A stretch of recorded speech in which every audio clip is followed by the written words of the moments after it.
I'm 25 years old. I'm in prison for a crime I did not commit. And I'm on my way to the damn Salvation Islands, where they tell me I'm going to spend the rest of my life. After being sentenced, I was sent to the south, where I waited 4 months for that old tub, what they called a ship, which comes twice a year, to take me away. Well, it was an old rust bucket. Now, the authorities, they love to put on a show. Twice a year, let's have a show. The Lord Mayor, bless her, she likes to put on a great spectacle. She likes a fair, she likes marching bands, she likes food stalls. You name it, they had it. Just so that we had the best possible send-off. And of course, there was a parade. And who were the stars of the parade? We were. So imagine small, tiny streets, people on either side, and we marched 1 kilometre from the prison all the way to the boat. Well, some people called out to us. Some people made fun of us. Some people applauded us. And then we saw our families. That was, for me, the worst day of my life.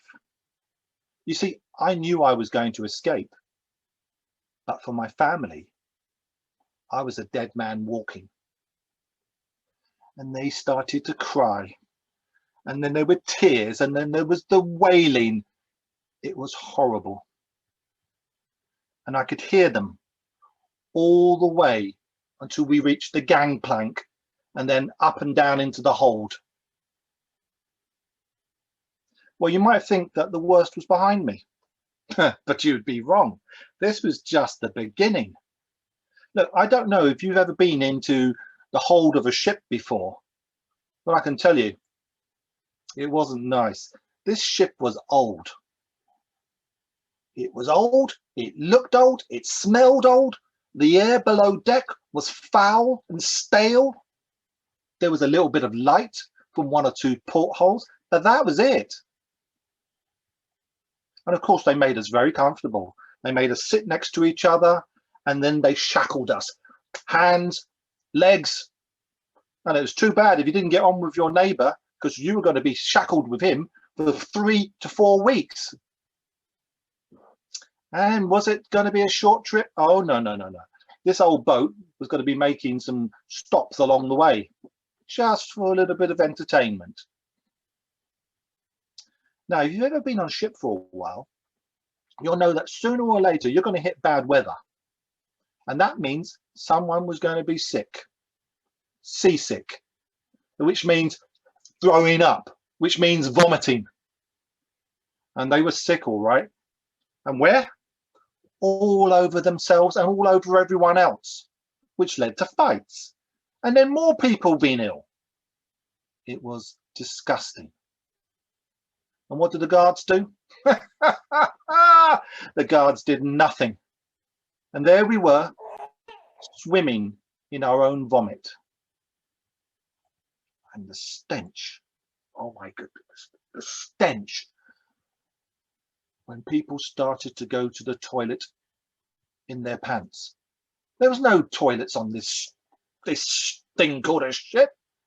We went where we could. The only fortunate thing was there wasn't much to let out. Since we'd been suffering from malnutrition from the time in the prison, once a day, they let us up on deck for half an hour. And of course, they chose the worst times of day for us. A particular favourite when it was blowing a gale or chucking it down or both. And we got soaked. Look, I don't know how many people died from coming from below decks where it was really hot to cold on deck and then going back again. But many people caught a chill and many died. And then there were those who just went mad. I remember one he completely lost it. He was chained to two others. Then all of a sudden, he pulled hard on the chain, and before we knew it, he had pulled himself overboard and took the other two with him.